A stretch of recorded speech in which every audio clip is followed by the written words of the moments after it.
uphill. He's got about 9 feet. And he's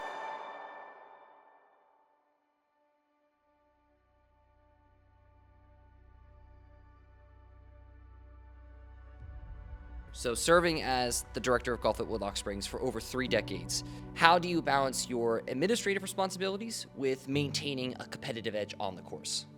At the end of the day, you have to just basically do some time management, and it's no different than just your general life. So here at Woodloch, my main role is overseeing the operation. But ultimately, I try and block out about 30, 40 minutes a day at some point. It could be just as simple as chipping and putting. It could be in between a lesson or in between a meeting. I'll go to the back of the range and just try and carve out some time. I'm a product of my environment. So when I grew up, there was no driving ranges. It was really just 2 9-hole golf courses. So that's kind of where my practice routine is, more on the course. I may go out and play 2 holes. I generally don't get out as much as people think I do. The more I think about it and the more I work on it, generally the worse I get.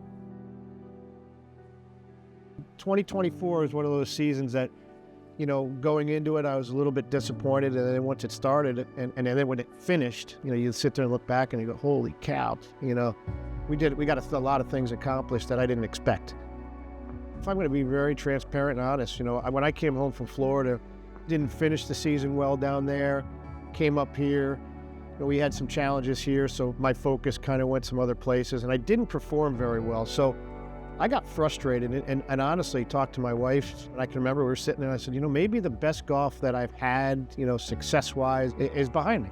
At 57, going to be 58, I really almost had a point where I was accepting the fact that, hey, you know what, maybe I'm not going to win the events and do that things. And I don't know if that lowered my expectations and kind of freed me up, but I would say about 2 weeks after that, our season began. Didn't have a good first event, but the second event was the Senior State Open. Had a chance to win that, missed a putt on the last hole to get the lead. So second place isn't bad, right, out of the state.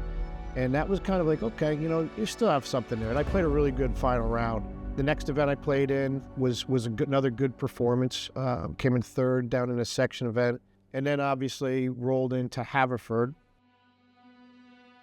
Haverford Trust is our biggest event of the year. From a championship standpoint, it's our biggest event. I was more nervous finishing the last 2 holes because I'd gotten to 3 under par with 2 holes to play. So I made a bogey on what would be my 17th, which is a par 3, and made a crazy up and down on the last hole to stay at 2 under par.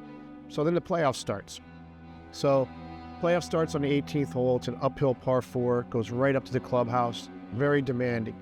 And there's about 400 or 500 people that are watching. The first playoff hole, we go through it, and myself and Kyle we made pars, and Braden Shattuck made a bogey, so he was out. So now there's 2 of us. So we go back to the same hole. Hit a okay tee shot, very similar to the first one. Kyle was in about the same position. I hit a shot to about 25 feet. He hit a shot to about 20 feet. So I had the first to go, and I had a really difficult putt. It was above the hole and one of these hard sliders. It's just one of those greens that are so fast that if you don't hit the perfect speed, you can have 5, 6, 8 feet to then try and make par. So as soon as I hit this thing, I was like, okay, speed is right, and it starts taking the left. So about 3 feet from the hole, you kind of see how my putter goes up, watching this thing, and it hits the dead center and goes in. Oh, that was such a good putt. John. Get the ball, and now I got to relax myself and kind of get back into a state of mind that says, he's got a putt to tie. I'm sitting there, and I literally, for the first time in a long time, I'm like, he's going to make this, so we got to get ready for another playoff hole. And sure enough, man, he hits a great putt, dead center, and now we go back to the hole, we play it again.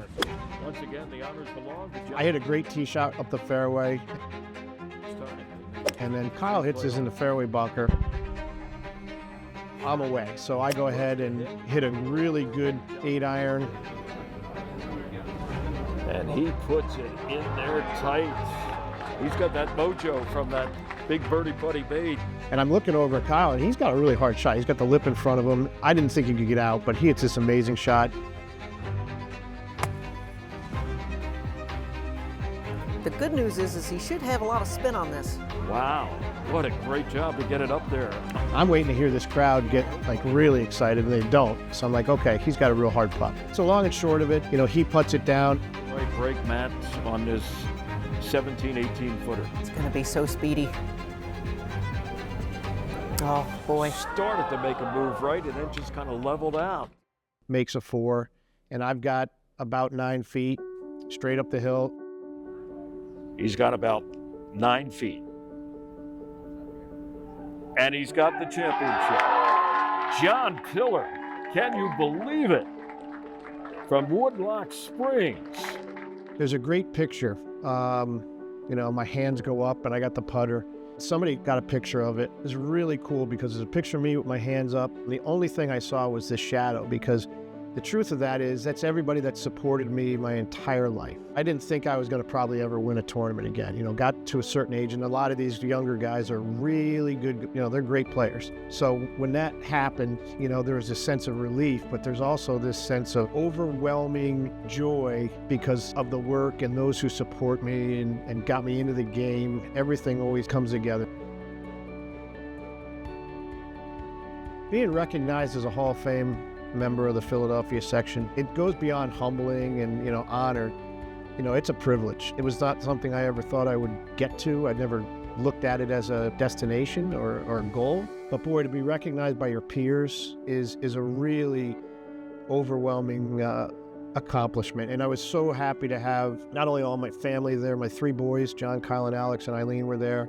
My brother Dave was there. And then having the Kiesendorf family there. Truthfully, without that opportunity that was given to me back in 1994 to take things on, I wouldn't be where I'm at right now, and I would never be a Hall of Fame member. You know, it just wouldn't happen, right? I don't know where I'd be, but John Kiesendorf's been like a father figure to me. Taught me how to treat not only guests, but he taught me how to treat my fellow staff, family, friends, community involvement. So I owe him a lot more than just thank you. We've had a great relationship, and he's meant the world to me and opened doors that have allowed me to sit where I'm at right now. And I'm looking forward to the future, you know, because we got to just keep growing. I'm not done.